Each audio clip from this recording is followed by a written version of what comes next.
Bonjour à tous, aujourd'hui on va se retrouver pour parler d'un manga qui a bercé mes années de lycée. Et quand on est allé acheter le dernier tome, le tome 27, entre les cours avec un pote, on a fini par arriver en retard à ce fameux cours parce que il y avait du monde pour l'acheter et que il y avait les bus, tout le bazar. Donc on est arrivé en retard pour acheter un bouquin. Je parle bien de Full Metal Alchemist.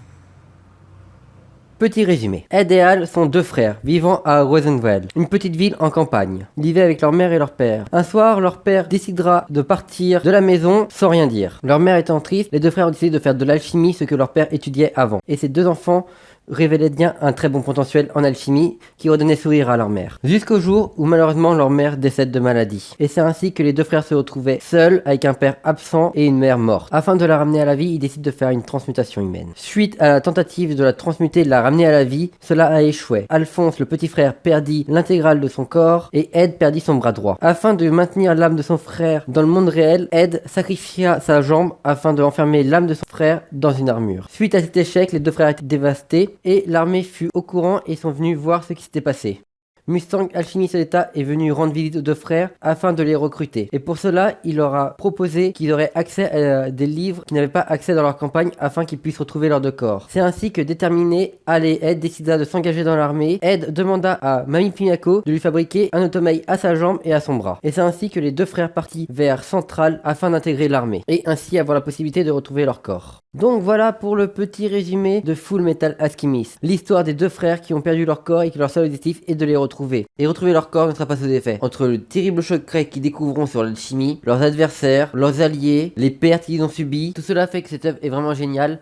Et on part pour vous citer les points positifs de l'œuvre pour vous donner envie de la lire. Les points positifs de cette œuvre. L'univers proposé. On nous propose un univers alternatif au nôtre où ce n'est pas la technologie qui a évolué, mais l'alchimie. Petite parenthèse pour vous expliquer ce que c'est l'alchimie. En gros, au lieu que leur monde soit développé avec, comme nous, de la technologie qui peut faire le café et tout le bazar, eux, ils vont utiliser, par exemple, de l'alchimie qui leur permet de transmuter, de fabriquer ce qu'ils veulent, s'ils ont les éléments de base et les formules pour les créer. Par exemple, vous voulez faire une table en bois, il vous suffit du bois, savoir de quoi est composé le bois, faire la transmutation avec un cercle spécial uniquement pour table de bois et comme ça vous pouvez créer votre meuble. Et vous verrez dans les premiers tomes directement, Alphonse va faire tomber une radio et il va vouloir la réparer, on le verra, il va ressembler tous les petits morceaux de pièces de la radio, il va écrire le cercle de transmutation pour la réparer, il va claquer des mains à transmutation, toute neuve, toute réparée, et l'alchimie sert à faire ça. Ils nous proposent donc une alternative à notre monde où nous on a la technologie, eux ils ont l'alchimie. On a aussi les lieux qui nous proposent les décors, on a des villes, on a des campagnes, on a des forêts, on a des montagnes de glace. L'œuvre nous propose énormément de décors qui est vraiment cool. Deuxième point, les thèmes. L'œuvre Fullmetal nous propose énormément de thèmes. On va parler de la dictature, parce que mine de rien, leur pays est dirigé par l'armée, par un général appelé le Führer, vous voyez directement la référence. Autre parallèle qui est fait entre nos deux trucs, et eux ils vivent sur une forme de dictature, nous on vit en démocratie. Il y a la thème évidemment de la famille. Nos deux héros se sont retrouvés plus ou moins orphelins, que leur père est parti, ils savent pas où, ils savent même pas s'il est au courant que leur mère est morte, et du coup ça va développer des sentiments différents. Par exemple, Ed, lui, va clairement ne pas aimer son père depuis qu'il est parti.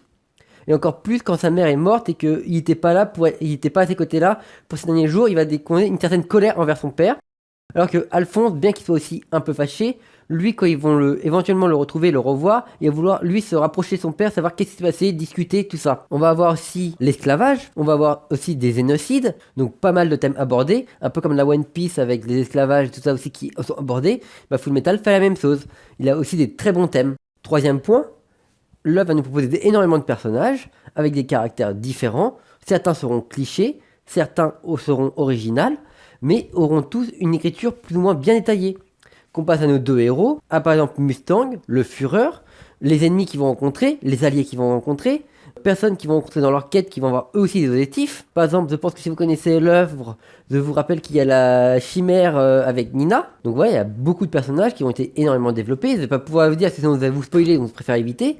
Si vous connaissez pas l'œuvre, mais ceux qui connaissent l'œuvre voient très bien de quel personnage je veux parler. Il y a énormément de personnages dans la série, que ce soit les méchants ou les gentils ou les simples personnes qu'on rencontre. Bon, il y a aussi des PNJ qui servent à rien, mais généralement les personnages qu'on va voir dans l'œuvre avec un minimum d'action et développés vont avoir des objectifs, et ça c'est vraiment sympa dans l'œuvre.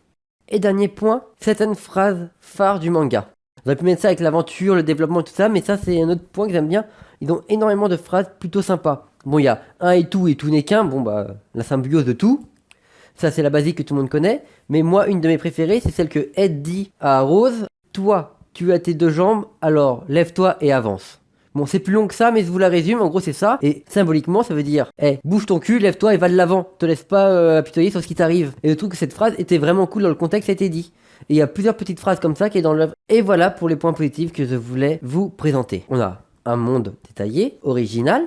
On a des personnages également originaux, détaillés avec des histoires. On a un texte bien écrit, des phrases, des éléments, des circonstances qui sont arrivées dans le manga qui sont vraiment cool, qui vaut vraiment le coup d'être lu et vu. Sinon, parce qu'il y a aussi un animé pour ceux qui veulent voir, qui préfèrent voir les animés. Franchement, cette œuvre est juste géniale. Je sais pas quoi rajouter. Cette œuvre est géniale. Allez la lire, basta. Donc voilà, c'était Full Metal. En plus, profitez si vous voulez commencer les tomes. On y a sorti une nouvelle édition en Perfect Edition. Donc on a des pages toutes à moitié en papier glace, un peu plus épaisses. Dessus, les pages sont plus grandes aussi. Parce qu'au lieu d'être en format manga, ils sont à 1,5. Des pages en couleur dessus, couverture en relief. Je sais plus quoi vous dire tellement que la Perfect Edition était magnifique. Ils ont été tellement un pigeon que j'ai trouvé belle que j'ai fini par acheter le tome. Donc voilà, c'était le manga du mois avec Full Metal Alchemist. Je vous dis à bientôt. Pensez à vous abonner, à laisser un petit like et à partager.